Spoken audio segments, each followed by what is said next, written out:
Hi, everyone. My name is Emily Bowling. I'm an alumnus of the 2022 Hudson Institute Political Studies program. And at Hudson, I fell in love with DC, where I've been living and working for the past couple of years. However, I am departing this fall to pursue my Ph.D. in political philosophy at Boston College. Prior to this, I had the tremendous privilege of attending Clemson University, where I completed the Lyceum Scholars Program and graduated in 2022. And there, of course, I met today's guest, Dr. Adam Thomas. Dr. Thomas served as assistant director of the Lyceum program at Clemson University from 2019 to 2022, and will begin his service as the assistant director of the James Madison program in American Ideals and Institutions at Princeton University this fall. He was also a postdoctoral research associate at the James Madison program and the T.W. Smith postdoctoral fellow in Western and American political thought at Furman University's Tocqueville program. Dr. Thomas received a BA in political science from Furman University and his PhD in political philosophy and American politics from Boston College. Most importantly, though, he's an alumnus of the Hudson Institute Political Studies program and an instructor of the program's third week. So thank you, Dr. Thomas, for joining us today. Thank you, Emily. This week, students are departing from a pretty serious look at the American founding and returning instead to the founding of a sort of city in speech in Plato's Republic. And in doing so, they'll be considering a number of pretty interesting depictions of justice and the soul. But before we dive into that, I'm curious about your relationship to the Republic and if it has any meaning to you. Sure. Thanks for the question. The Republic was the book that actually got me into studying political theory in college. I came to Furman as a pre-law student. I chose it because of its strong politics program and strong pre-law program. I actually hope to go to law school, study constitutional law, and become a Supreme Court justice or a federal judge or something like this. I wanted to sort of figure those kinds of things out. I had a sort of taste for practical politics, but a kind of desire for something more kind of fundamental and intellectual. And law, constitutional law in particular, seemed like the place for that. But as I was through my first year of college, I was kind of bombarded with a series of questions that kind of unsettled me and unsettled my my sense of what the truth was about sort of ethics, politics, religion, you name it.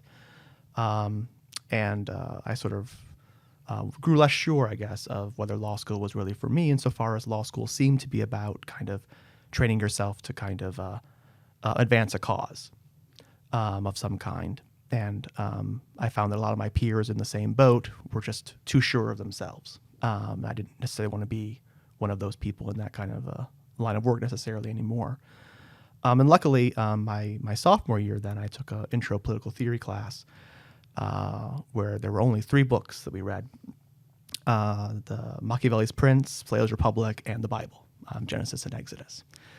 And it was a really transformative experience for me insofar as it sort of was the first time in college that I really found something to study where I felt that I was really understanding myself and the world a lot better and able to clarify kind of what I wanted out of life and what kind of something that could explain why things were happening the way that they were, why I felt they had these experiences with them. My immediate reaction was, of course, not terribly sophisticated to these books, right? So we read Machiavelli first, and I didn't like Machiavelli. I thought him very charming, but I was really put off by the apparent kind of immoralism of Machiavelli, the kind of, attempted kind of liberation from morality. And I fell in love with the Republic, which we read second. The Bible didn't have a lot of purchase for me at that point, but the Republic I totally bought hook, line, and sinker as I could as a 19-year-old or whatever it was. And I think what was intriguing to me about it was that it offered a defense of justice, but unconventional defense of justice, right? So it's not the justice of what you're taught necessarily growing up.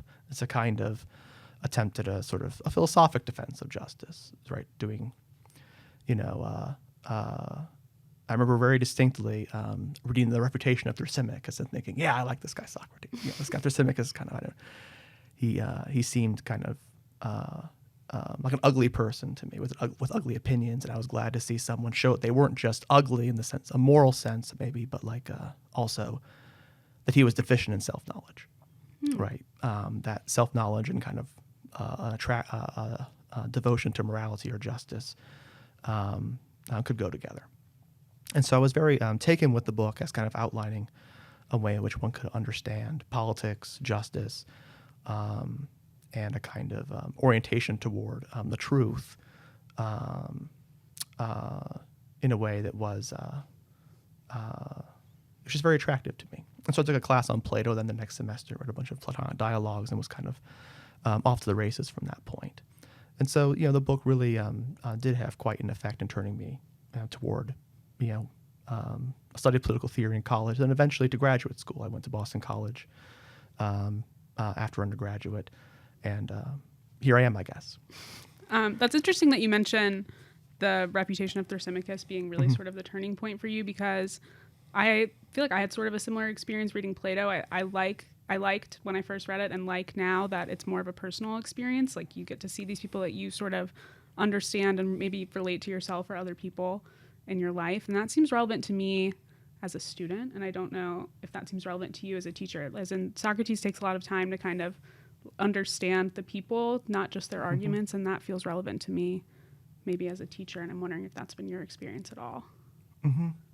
Yeah, I mean, Thrasymachus, I felt to be someone who was different from me and threatening to me, because I was afraid that if he was right, like it's over.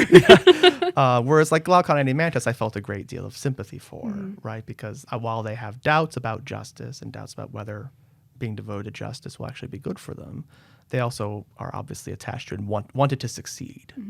Whereas Thrasymachus seemed like a kind of sour kind of person, and unenviable to me. And I was glad to see that he seemed deficient in self-knowledge. Then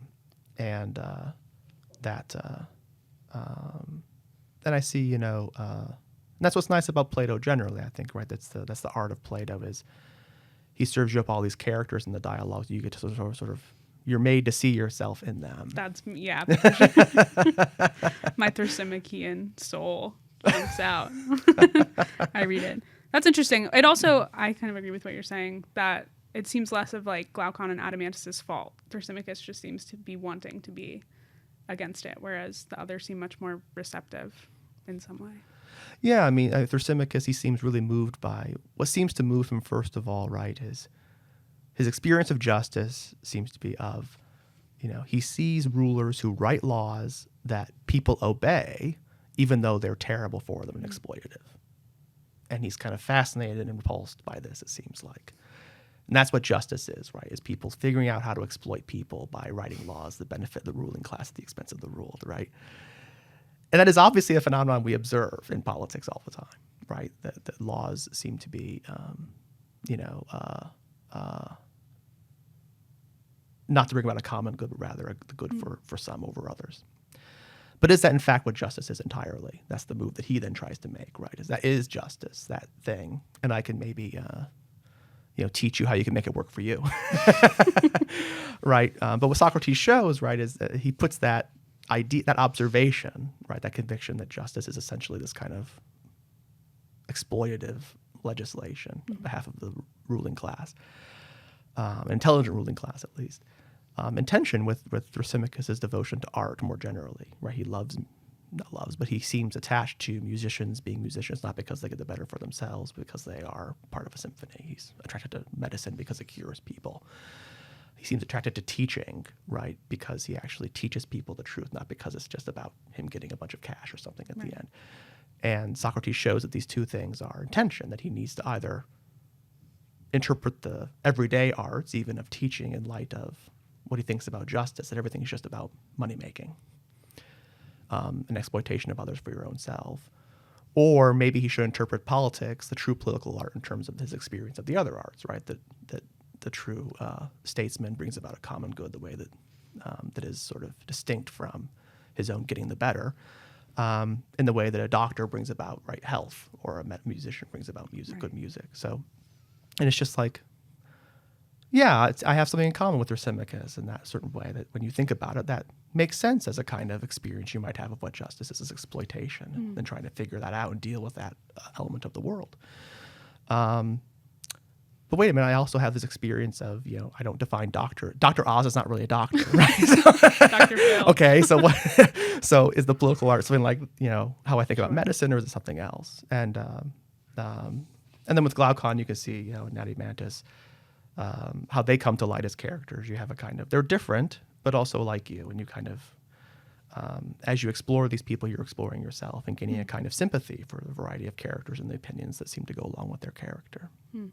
Similarly, it also kind of seems to me like you're not only exploring yourself through these people, but then you also end up exploring yourself and your own life by way of the relation to the Republic to our own lives today. And I'm wondering what you think of that, if there is any relevance and why students might want to read it today. Yeah. Or might need to read it today. Yeah. It's a good question. I mean, the thing that I admire most about the Hudson program is that it takes the most comprehensive view of politics and political science, right? That it's a political studies program, but politics, you deal with everything from very granular issues of the policy toward China or opioid crisis or something as sort of simple as that. But also you're dealing with, right, the American founding and the sort of American political tradition. What is this kind of world within which we move? How do we understand that? The larger context within which we make these decisions. But then it's also, you kick up a notch, right? You in the program, you end up asking questions about what the best regime is as such, right? So you're reading Machiavelli, you're reading Plato, bits of Montesquieu and Locke and the Federalist Papers and all this kind of stuff.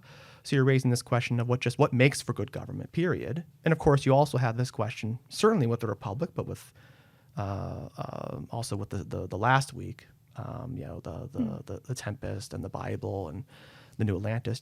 Is politics even the thing we should be doing with our lives? Right. Is there some other life that's superior to the political life? So, it's rare for a political science, kind of course to include the question, should we even be doing political science? Is political life, what we should be devoting our time to? But the Hudson program, within 6 weeks, somehow you do all four of those different things. Right. And I think that the way the Republic fits into it is certainly by forcing us to encounter the Socratic life, right? The particular life that Socrates led, which Plato thought was the best life that he had observed, and which he thought needed to be memorialized and passed down as a way of life. But also you encounter, right, the peculiar mode of political analysis that was inspired by Socrates, that Plato came up with. And those are the two things kind of that this week is about, is, the Republic is a unique dialogue in the Platonic corpus, and where Socrates is kind of forced to go on the record at some length as opposed to just being able to refute people. Right. And he's forced to give an account of justice, and the way he does that is by giving some account of politics, the purpose of politics, what would make for a good city. In his own sort of way. It's not simply him going on about his opinions, but this is kind of questioning. But also he gives you something of what he understands the philosophic life to be, most importantly, right? This kind of philosophy as the quest for the ideas, introducing that as a possibility for the best way of life, for the truly just life. And insofar as I think that, all political science students should wish for self-knowledge, not just knowledge of some particular political thing. I think they should read The Republic as one of the chief books in this sort of Western tradition of the seeking after self-knowledge, because it includes these questions not only of what is politics about, what is political community about, how can we think of how it could be good, but also it ends up with this question of sort of isn't this kind of philosophic life, this peculiar kind of life that Socrates led, the best life? And people need to encounter that, I think. In college or when you're young that you should encounter these things, when your life is more malleable and when you're still trying to set your direction. So I think that's kind of my pitch for why people should read The Republic and why it is appropriate that it be a centerpiece, right? It's the 300-page book, and the whole thing is read in the program. It's kind of the spine of the program. The first week, the third week, fourth week, and sixth week, I believe it's read. So. But may I ask you a question? Go ahead. What was your experience reading in the program alongside of Machiavelli and the public policy, domestic and foreign? did you become a better student of politics Well, by having the Republic as part of the curriculum? Sure. I hope so. Well, a few things stood out to me about the program in particular, as opposed to reading it for the first time at Clemson, which were the character of the people around me was pretty different. I mean, it was a sort of insular group that I'd read it with for the first time, and people that I knew already, and maybe had some reservations about going at it with a totally blank sort of like take on it at first. And second of all, reading it alongside everything else, I think made its relevance a lot more clear. You were saying something of this, I think, that I was reading it in a program that sort of had as an assumption that this was the best thing to be doing, was to be reading this. But here I felt more confronted by, well, I could be reading this and maybe implementing it in political life, which many of my peers here had the intention of doing, or, affecting the law in some way or enforcing the law in some way. Which I think for me, although I was already into it, sort of affirmed that interest and maybe the necessity for me to continue doing so. Yeah, no, that's why I like teaching it here. It's the same thing. It's part of a Lyceum program that I've been teaching in, right? So the kids have to read it, and they even come in kind of, many of them really, really wanting to read it, right? Because they've chosen a political theory program. But Hudson, the thing everybody has in common, right, is a serious interest in politics, right? And that could be there are sort of the more foreign policy kind of minded people, public policy more generally, theory people, and everyone's reading it and committing to reading it, and so you get kind of people fight it more, actually, in certain ways, which are very useful. Well, people are more kind of puzzled by it, demanding like that to speak to them, not as someone who already wants to like it or has read it and liked it. But when you get a kind of it makes conversation much more interesting. You're forced to be more rudimentary in a way and not take things for granted. And it's very gratifying when you can sort of see how the book actually does clarify something for someone who doesn't already want to love it. That's so true. I remember there was a moment when I completed the program, and there was someone in my class who was much more interested in foreign policy and wasn't really interested in theory at all, whereas I'm totally the inverse. And I just remember he asked a question about how this could relate to some sort of global issue that was happening at the time, and at first I was like, come on. But then our instructor that week actually had like a really thoughtful answer and like pointed us to the text somewhere, and I was like, oh, like I'm the one who's so wrong about this right now. So yeah, it was interesting to get at it from a different angle. And there's a lot of different, I mean, especially if you're not someone who's interested in this already or hasn't encountered it at all, the sort of images in the Republic, especially your week this week, are very interesting and sort of difficult to wrap your head around at first, and even now. But I mean, there's the Noble Lie first, which if you aren't already familiar with it, it can just be like, what? And I'm wondering, I mean, we're a little early in your week, but you've taught here before. Yeah. So I'm wondering if you've had any experiences sort of similar to what I was initially shocked by. Yeah. No, I mean, I can't recall exactly when I first read the book, like what particular political things it really, made clearer to me. But the Noble Lie does stand out, actually, because it's sort of, it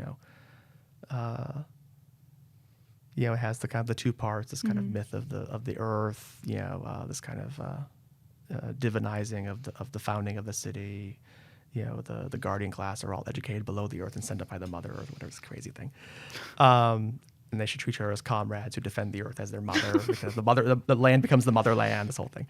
And then there's the second part, the myth of the metals, right? The various classes are fashioned with some kind of like metal in their souls, and they have to kind of maintain a kind of hierarchy of talent, a kind of meritocracy in the city, and they're scared that there's been some kind of oracle that a god will destroy the city if they don't adhere to perfect meritocracy. Right. Like, what even is this? This is an insane thing. But what it's. But I think among many things that it does, it sort of made me think when I was initially like, well, wait a minute, is it possible to have for a city to be to not understand itself religiously? Is the first question that I think that it poses for you. Is does even this like rational construction of a city, it doesn't seem that Socrates imagines it to be able to exist without some kind of religious account of its origin, and a kind of story of election, right? A kind of story of providence, that they're living in light of they're being watched by a providential God who will punish them, but also their existence is owed to a kind of gratuitous act of some divine being, right? So it makes you think about that, and that is a kind of a big question in the history of political theory, and a question that has that you see bouncing around today. Can you have a nation without God? It's a sort of simple-minded kind of version of this, and there are lots of opinions about that. It's not a new question. It's already in the Republic, this question of, is it possible? In other words, the provocation is that any community, even a rational one, has to be some kind of religious community. Right. It's And interesting. you have to think about that. And that's what's cool about the Republic, is that's just one page of text. It's a weird kind of image. And I think yesterday we had, over an hour-long conversation trying to figure it out. Right? This is the kind of thing that you can get from a craftsman like Plato, who just knows how to write a book that and contains these provocations. It makes you think about these political questions, and that's so you get the ship of state, the cave, very famous, divided line. Just the city and speech as such is a kind of image. And that to me is what makes Plato fun. You don't immediately know what he thinks. He famously never writes anything in his own name, in the dialogues, or has anything said in his own name in the dialogues. You have to sort of figure it out based on this conversation. He gives these images he throws up. But you're reading along, and all of a sudden there's this huge question about the confluence of religion and politics. It's a very important question. And so that's just one example of something that we talked about this week. Right. Well, it's also interesting in the program too. Like you said, there's these this singular page of text that you end up spending a sizable chunk of class time on, and it can be sort of frustrating in the moment. I mean, in my experience as a student, I imagine it's the same for you, because I'm sure you had more you wanted to discuss. But then, you go the next week and you talk about something entirely different. I mean, I think next week the students will do the Civil War and the American refounding. Right. And then by the time you come back to it 2 weeks later, you're almost comforted by the bizarreness of it. It's like it's almost like a fun puzzle. But the Republic was not your principal, area of study, or Plato in general, in graduate school. You actually turned to Cicero. No. Is that right? Well, first of all, to Augustine. So I wrote my senior thesis in college on Plato and Augustine. Okay. On the Republic and the City of God. And kind of, I don't even recall very well what I was after, but I think I was after kind of, they both kind of are devoted to, I was basically, I guess, inspired by Machiavelli, right?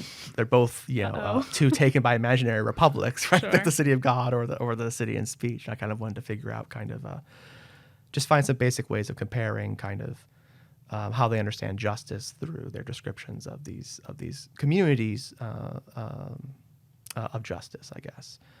And I went to Boston College and to write my thesis on Augustine. From the very beginning, I sort of had a prejudice in favor of the ancients over the moderns. Good call. I found the ancients, just more to my liking, I guess. I felt that the ancients were more attuned to the kind of ambitions I was most focused on, to the love of honor, the desire for public esteem, the desire to kind of be a kind of a public man, and a desire for justice in a kind of robust sense, as opposed to the moderns, which seem to be all about kind of starting from a different point that that connects politics. Disconnects politics from our highest ambitions, ambitions for holiness or for virtue in the old sense. That was more taken with putting it all together in the classics. And I chose to write on Augustine because I was very interested in Socratic philosophy, but I'd also kind of had become a more serious Christian in college, and so I kind of wanted to figure out like how these two things that I love relate to each other. And so I was interested in studying kind of the patristic and church fathers' engagement with Socratic philosophy, and Augustine was the obvious place for that, since he was the Western father that first really took up the big political question in a kind of more comprehensive sense. But as I worked on Augustine, on his theory of law, I found that more and more that Cicero was always in the background as kind of his teacher, particularly about politics and how to conceive of the Roman Republic in particular, and the city, which gets called the city of man, right, in the city of God. And so that kind of pushed me towards Cicero. But as I read Cicero, then I just really came to like him as providing a kind of a different perspective on the best way of life, a devotion to and a view of Socrates and even of Plato as being the best men, but not drawing from that one should live contemplatively, simply, as much as one can. In fact, taking from that one should put together a kind of mixed life of political practice and this contemplative theoretical life. And that just struck me, like how can this, how can this be the case? I've always been kind of trained to think by, Plato that there's the political life and the philosophic life. They're very different. The philosophic life, is something different, more radical. Socrates claims to practice the true politics, and the true politics are constantly badgering people about what virtue is, not holding political office. Cicero says, no. I love Socrates, I love Plato, but to me, the philosophic life, the truly philosophic life, has to include this kind of pursuit of all the virtues, including the political virtues. And so he seems to be, this is his challenge, it seems, in his version of the Republic that he writes. It begins with kind of attack on the attack on political life initiated by Plato. His kind of retort is that he became a better philosopher in the Platonic sense of being able to come to knowledge of the ideas as he could because he was involved in political life, that they kind of go together, that these theoretical questions have a kind of moral valence, and you're kind of taking responsibility for your community isn't simply a distraction from that kind of theoretical perfection, but a kind of provide some kind of fire for it. And I just found that to be a challenging thing. And particularly as I was kind of leaving graduate school, going out into the world and having to kind of, have some kind of, public life insofar as an academic has a public life. Cicero just seemed like a kind of, a more interesting kind of figure on what it means to live philosophically. Maybe living philosophically does involve more kind of public spirit in the kind of literal sense of kind of political practice.